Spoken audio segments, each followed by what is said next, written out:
할렐루야, 오늘도 좋은 날입니다. 호세아 4장 1절 말씀 묵상입니다. 오늘은 마땅히 해야 할 것을 하지 않는 죄라는 제목으로 말씀을 나누도록 하겠습니다. 이 시대를 다양한 방법으로 표현할 수 있겠지만 그 중에 하나가 상실의 세대라고 표현할 수 있습니다.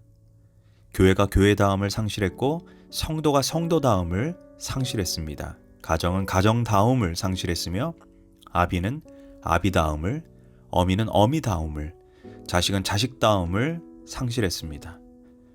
국회와 청와대를 지적하며 나라의 앞일을 걱정하지만 가장 안타까운 것은 교회의 상실입니다. 교회가 많은데 교회다운 교회가 적은 것입니다.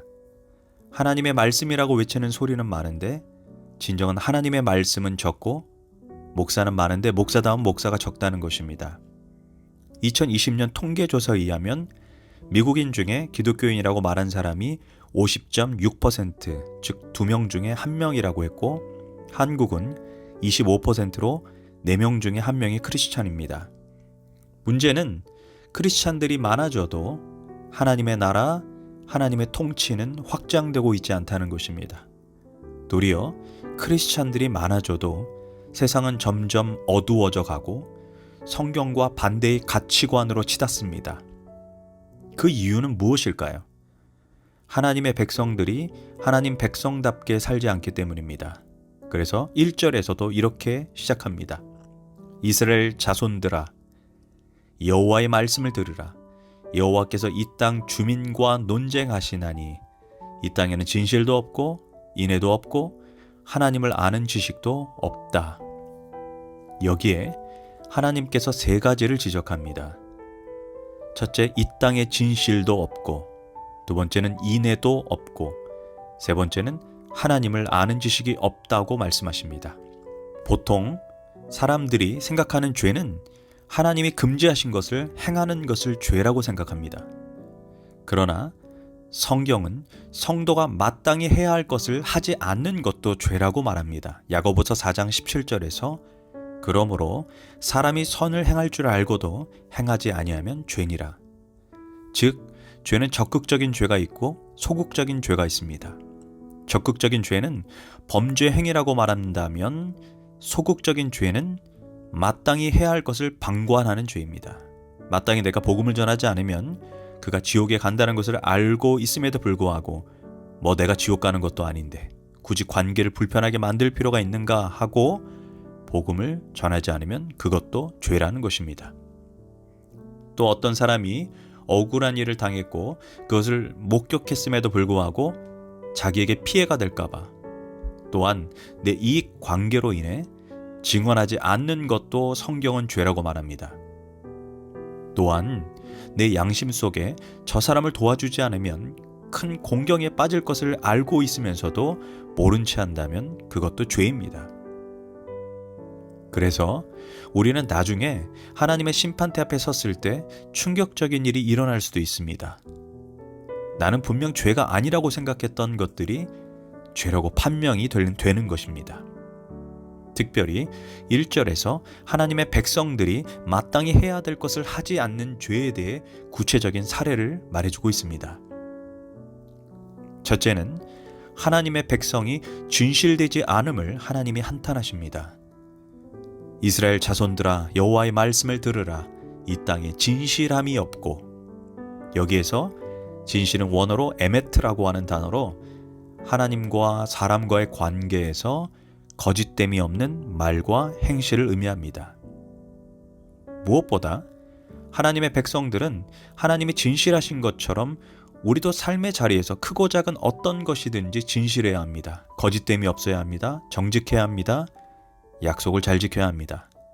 한말로 일구이연을 하지 말아야 합니다. 상황에 따라, 이익에 따라, 관계에 따라 세상 사람처럼 말을 바꾼다면 우리는 반드시 하나님의 심판대 앞에 책망을 듣게 될 것입니다. 기독교의 미술가 중에 워너 쉘만이라는 분이 있습니다. 어느 날 건강검진을 받았는데 폐병과 임파선 암으로 3개월밖에 살지 못한다는 사망선고를 워너 쉘만은 받게 됩니다. 그날 밤 집에 돌아와 그는 2가지를 결심합니다. 한 가지는 남은 시간 동안 매일매일 하나님께 감사하겠다고 결심합니다. 또 한 가지는 하나님과 사람과의 맺은 약속을 모두 이행하고 떠나겠다고 다짐합니다.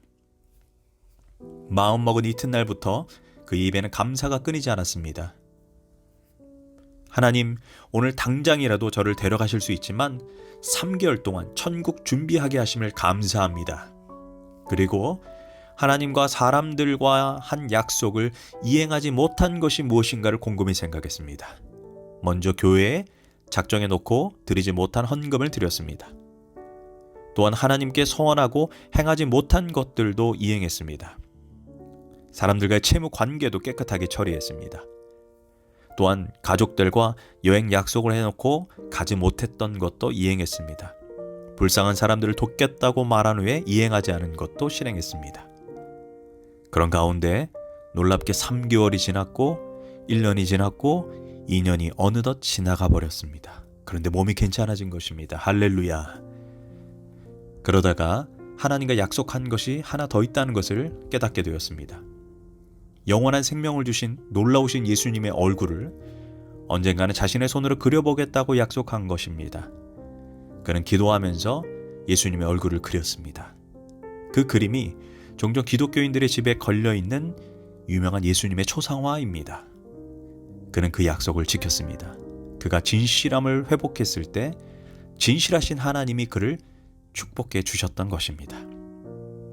둘째, 하나님의 백성이 인애가 없음을 책망하십니다. 인애는 쉽게 말해 헤세드로 조건 없는 사랑을 의미합니다. 우리는 하나님으로부터 그 조건 없는 사랑을 받은 자일 뿐 아니라 조건 없는 용서를 받고 구원을 받은 자입니다. 그런데 이렇게 엄청난 하나님의 사랑과 용서를 받은 우리들이 이웃들에게 전혀 그 사랑을 실천하지 못하고 있습니다. 마치 예수님의 비유에서 1만 달란트나 탕감받은 종이 자기에게 100데나리온 작은 빚을 진 사람의 목을 조이면서 내게 진 빚을 갚으라고 한 것처럼 우리의 모습이 꼭 그렇다라는 것입니다.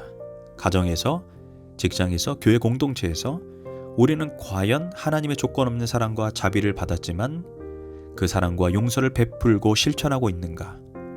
도리어 미워하고 적대감을 품고 공격적으로 행동하고 있지는 않은지 이 시간 돌아봐야 합니다. 셋째, 하나님은 자신의 백성이 하나님을 아는 지식이 없다라고 한탄하십니다. 우리가 누군가를 사랑하면 그 사람에 대한 지식을 가지려고 노력합니다. 그리고 그 사람의 뜻, 의도, 목적, 말 한마디 한마디에 철저하게 귀를 기울입니다. 그리고 여기에서 멈추지 않고 그 분의 뜻, 그 사람의 뜻대로 삶을 살아내려고 노력합니다. 만약 내가 사랑하는 사람의 뜻을 알고 있지만 그 뜻대로 삶의 현장에서 살아내지 못한다면, 아니 반대로 행동한다면 아마 그 사랑은 가짜일 것입니다. 그래서 진짜 믿음은 삶의 자리에서 반드시 행함으로 입증되어야 합니다. 놀라운 것은 여기서 하나님을 알다라는 단어가 원어로 야다라고 하는 단어입니다. 이는 단지 지식적으로 하나님을 아는 것이 아니라 삶의 자리에서 인격적으로, 체험적으로, 경험적으로 하나님을 만남으로 인하여 알게 된다라는 의미입니다. 눈에 보이지 않는 하나님이 여전히 내 삶을 생생하게 바라보고 계신다는 코람데오의 정신을 잊지 않고 산다면 우리 매 순간 하나님을 체험하고 경험할 것입니다. 그리고 더 나아가 무엇보다 하나님을 기쁘시게 하는 것이 무엇이고 무엇이 하나님이 미워하는 것인지 올바른 판단을 하게 될 것입니다. 기도하겠습니다. 하나님, 이제 하나님의 뜻을 알고 그 뜻을 실행하며 살기를 원합니다. 또한 우리가 마땅히 해야 될 것을 하지 않은 것이 무엇인지 이 시간 돌아보며 회개하는 시간이 될 수 있도록 주님 인도하여 주시옵소서. 감사드리며 예수님의 이름으로 기도합니다. 아멘.